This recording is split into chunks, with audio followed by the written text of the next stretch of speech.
औद्योगिक समाज की 3 विशेषताएं बताइए। औद्योगिक समाज जो है उसकी 3 विशेषताएं बताना है।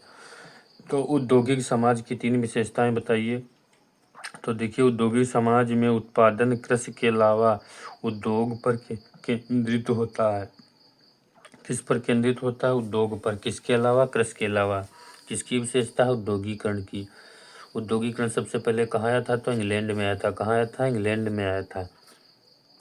तो औद्योगिकरण में कृषि के अलावा उद्योग पर केंद्रित होता है।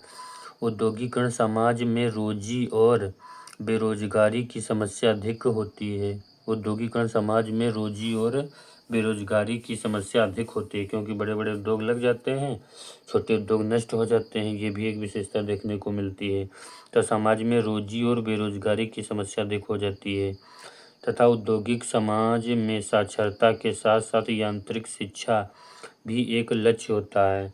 कि औद्योगिकरण समाज में साक्षरता के साथ साथ यांत्रिक शिक्षा मतलब व्यावसायिक शिक्षा जो है एक प्रमुख लक्ष्य होता है। हर व्यक्ति बढ़िया उच्च शिक्षा की शिक्षा पाना चाहता है ताकि वह औद्योगिकरण में भूमिका निभा सके।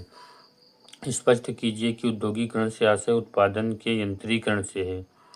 यह स्पष्ट करके बताना है कि औद्योगिकरण का आशय उत्पादन के यंत्रीकरण से है।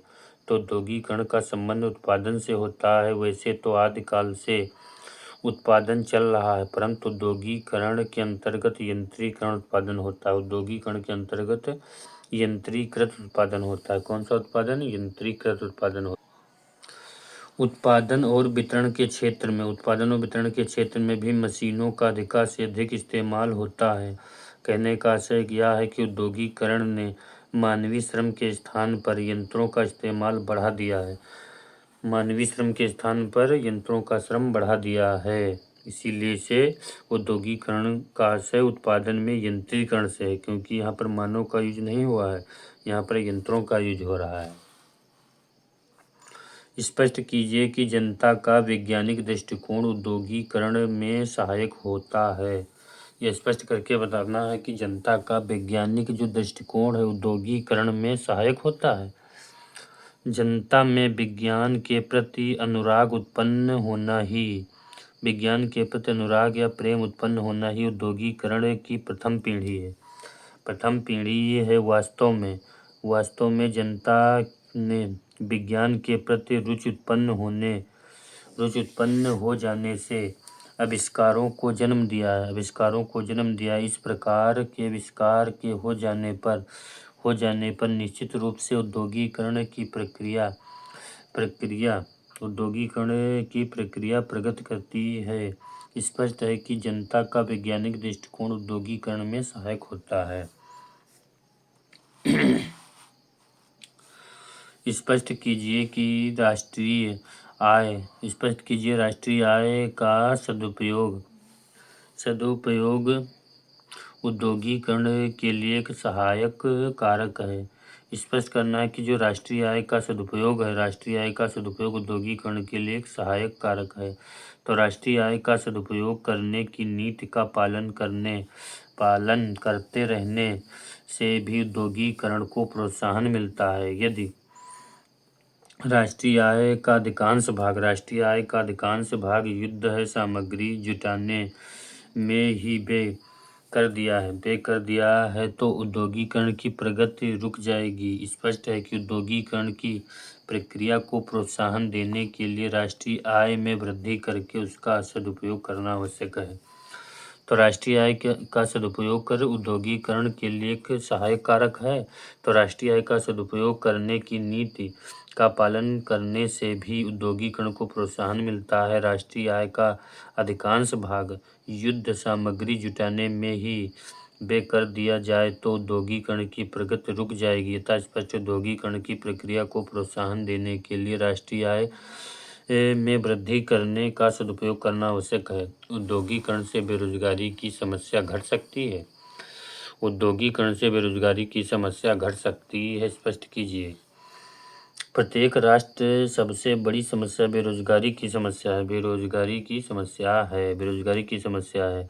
जनसंख्या की वृद्धि से समस्या प्रबल हो जाती है।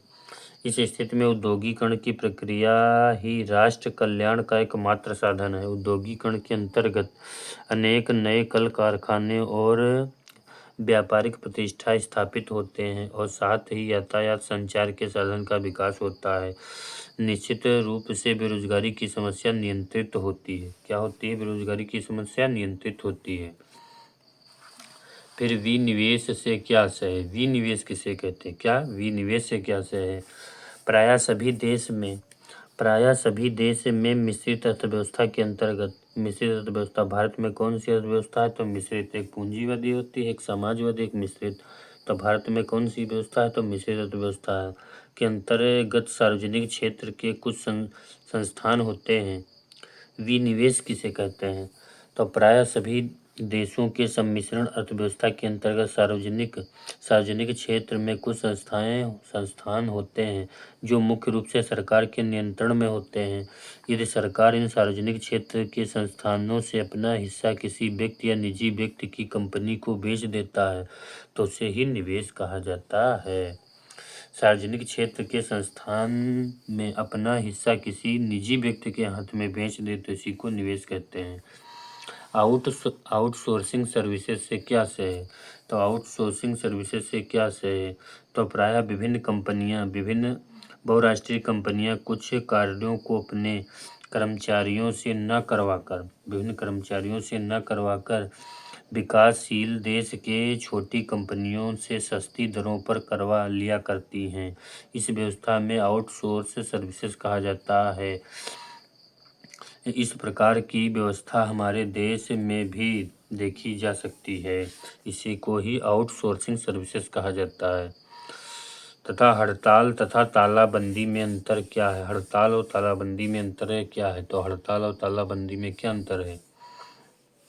तो हड़ताल तथा तालाबंदी औद्योगिक क्षेत्र की दो प्रमुख समस्याएं हैं। हड़ताल का ऐलान श्रमिक वर्ग द्वारा किया जाता है। ये अपनी मांगों को मनवाने के लिए आंदोलन करती है तथा कार्य करना बंद कर देती है। इसे विभिन्न तालाबंदी मालिकों द्वारा की जाती है। इसमें भिन्न तालाबंदी मालिक द्वारा की जाती है। मालिक उत्पादन रोककर कर्मचारियों के कार्य से वंचित कर देता है। ये औद्योगिकरण के दो प्रमुख समस्याएं हैं, एक हड़ताल है, दूसरा तालाबंदी है। मेक इन इंडिया का उद्देश्य क्या है? आत्मनिर्भर भारत है, आधुनिक मशीन का प्रयोग है, आर्थिक वृद्धि है, उपयुक्त सभी है। आर्थिक वस्तुओं के उत्पादन और सेवाओं में अमानवीय शक्ति के अधिक प्रयोग संबंधित हैं, औद्योगिकरण से संबंधित हैं। उदारीकरण से बेरोजगारी क्षेत्र पर क्या प्रभाव पड़ा है? तो उदारीकरण से बेरोजगारी क्षेत्र पर क्या प्रभाव पड़ा है? राष्ट्रीय बहु कंपनियों का बोलबाला हो गया है। कंपनियों में स्थायी कर्मचारियों की संख्या घट रही है। सरकारी कर्मचारी में असुरक्षा की भावना विकसित हो रही है। उपयुक्त सभी है। औद्योगिकरण में सहायक कारक कौन सा है? तो औद्योगिकरण में सहायक कारक कौन है? तो औद्योगिकरण में जनता का वैज्ञानिक दृष्टिकोण है, प्राकृतिक संसाधनों की प्रचुरता है, सरकार का व्यापक दृष्टिकोण है। उपयुक्त सभी है। औद्योगिकरण से लाभ होता है। तो औद्योगिकरण से क्या लाभ होता है? तो व्यापार में तथा राष्ट्रीय आय में वृद्धि होती है। राष्ट्र आत्मनिर्भर बनता है तथा अंधविश्वास का अंत हो जाता है तथा उपयुक्त सभी है। तो औद्योगिकरण का आर्थिक जीवन पर प्रभाव पड़ता है। तो औद्योगिकरण का आर्थिक जीवन पर क्या प्रभाव पड़ता है?